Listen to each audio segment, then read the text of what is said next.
Well, greetings and welcome to the Oregon Music Hall of Fame, Renato Caranto. My gosh, good to be with you this morning. It's great to be here.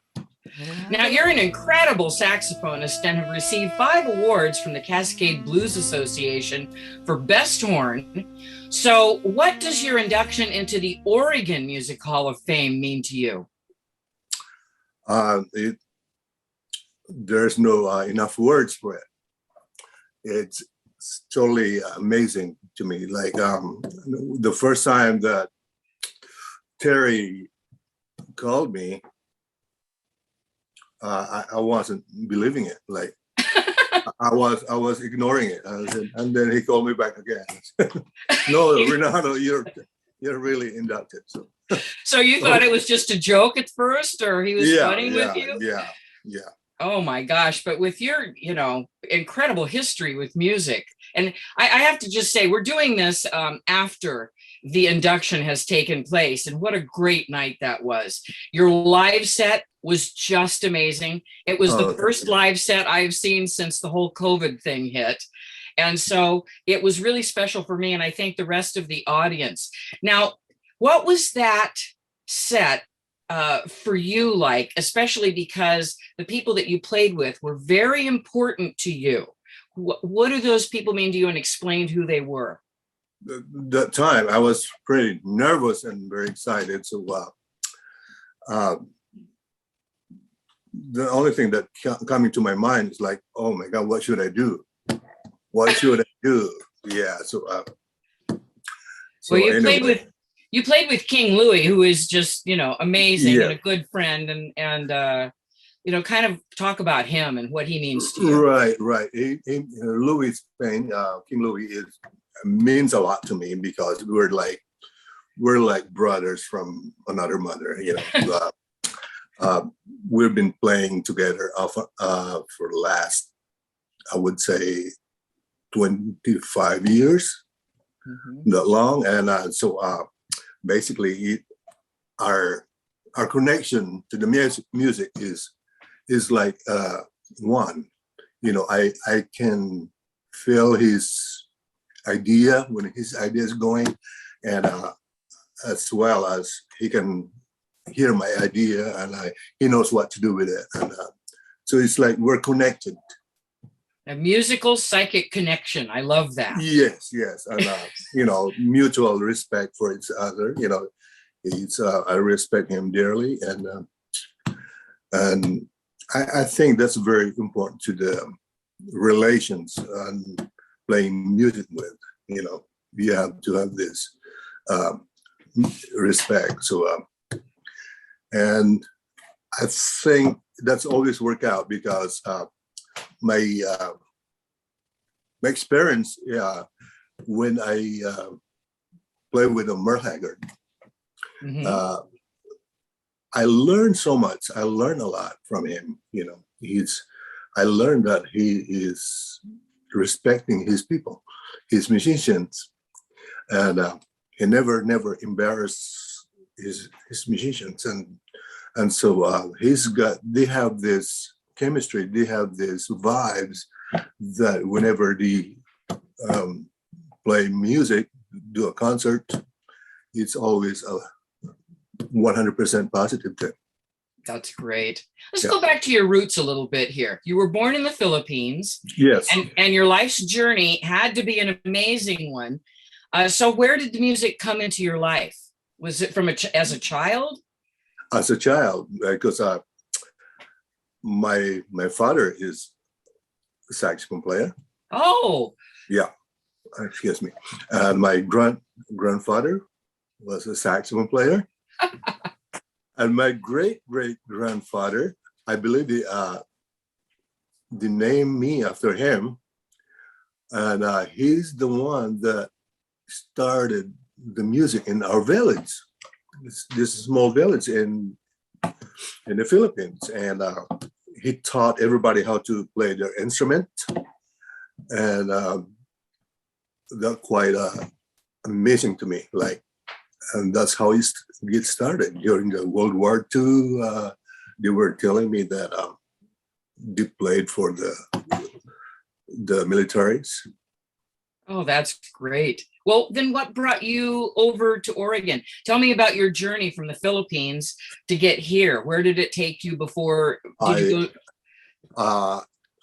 First of all, I never crossed my mind that I will be here. I mean, I didn't even think about coming here someday, that I will be performing here. I will be playing, and so anyway, I was just a little young boy that playing in this band, all Filipino band, and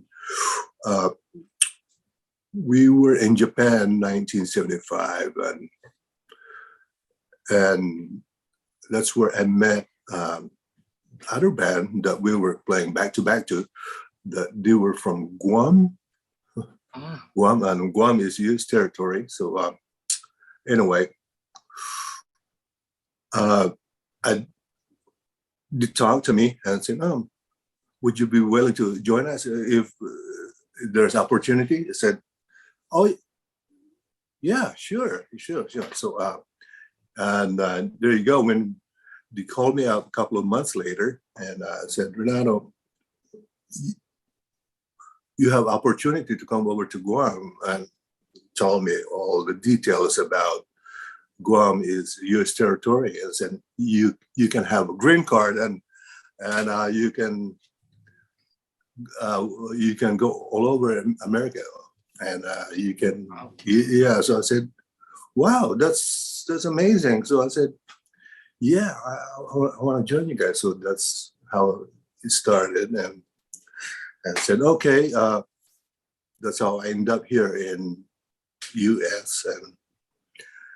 And I was totally amazed when I got here. I said, oh my gosh, we were playing this hotel circuits, and man, that was the first time I traveled from Portland to Bakersfield, and I was up the whole time for 18 hours drive. Because, yeah. Just to see the country and see what was going on. Yes.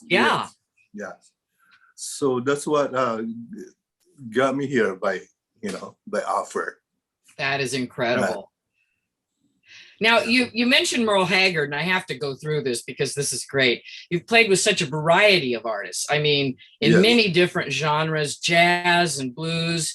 Many people here in the Portland area, friends of mine, Ellen White and Jean-Pierre and Gene Houck, I know, all talk very highly of you, and they're in kind of the blues arena there. And of course, King Louie. But now you're on the road with Merle Haggard. Now you join that tour again in a couple of days. Am I correct? Yeah. How did that start? How did you and Merle get hooked up? Well, Merle Haggard did a concert in Seattle, Washington, and their routine is after the concert, they're all heading back to the bus and loading all the equipment. And so anyway, his bus driver, his name is Ray McDonald, and was driving, and Merle is listening to the music and said, "Oh, can you change that station? I can't stand this station."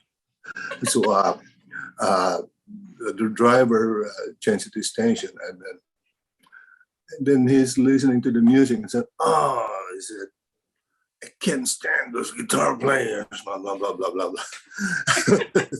And then it happened that that's the tune, that's the song that I was in. And so when it's my time to solo on that music, he got quiet and listened to my whole solo. And after that, stopped the bus. He told his bus driver, stop the bus and call that station right now and find out who the hell is that sax player is. Amazing. So through radio is how you got the job, right? Yeah. Oh, I love that story. And this story is coming from the bus driver itself. Uh-huh. So anyway, who was the saxophone? Oh, that was Renato Caranto on the saxophone.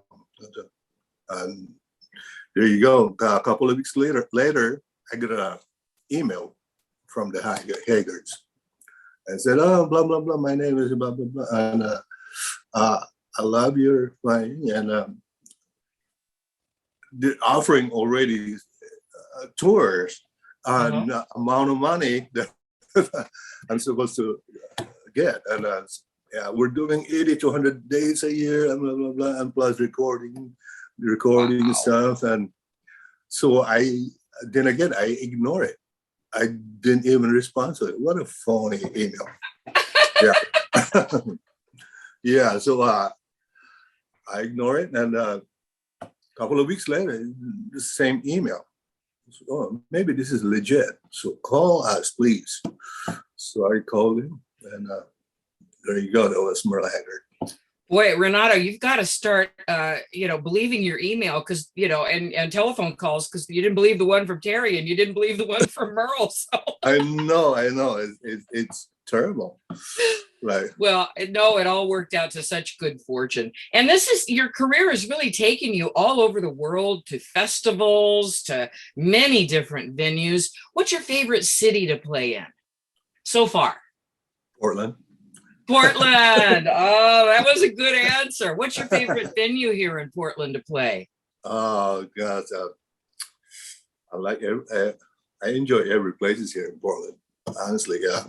Do you like the clubs or do you like the bigger halls? I like the clubs. Like the intimacy between the audience and you as a musician? Because I like playing close to the crowds. Yeah. And because I find that I can connect more. Mm-hmm. Like I can hear them talking, I can hear them whispering, and that's the way I want them to hear my music too. Like when I'm playing, like you can hear the personality of when I'm breathing and taking a breath, and they can hear those nuances, better. Oh, that's neat. I like that. Because, some people, they'd rather play in the great big places, but I love that. That's such a heartfelt answer. I love that. Yeah. And Portland is your home, correct? Yes. What's special about Oregon to you? This is where I met my wife. Oh. She's from Hillsboro. Ah. And we have the same thing in common, like, man, we love the rain, because what does to me when it rains, I get an excuse to stay home and just practice my horn. Oh. And also it just makes you appreciate the better days. Yes. Oh, I missed it all summer. I missed having the rain. We're used to having a little bit, but boy, it was a dry summer. So it's really right now. It's just perfect. And I have to say, again, back to your set, I enjoyed it so much because you could tell the connection between the musicians that were up there, the love between you all, and just that love came out in the most beautiful, beautiful way. And that's music. Thank you so much. And I always remember when I was hanging out with my father before. I can feel his music, and well, first of all, thank God for all this gift, and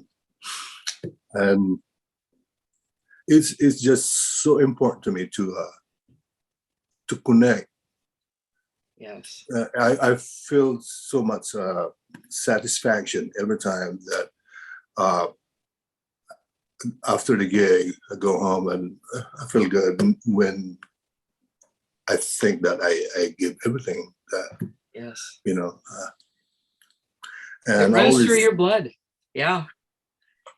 So thank you, but and I'm still doing it, and I'm still praying to God to keep me motivated and be able to do what I do, and That's beautiful. That's beautiful. Well, Renato Caranto, congratulations. Enjoy this moment and welcome Thank to the you. Oregon Music Hall of Fame. Uh, Here's to many more concerts, awards, tours, and everything good in the years to come for you and your family. Thank you so much. Thank you so much for your time. And thank you. Thank you.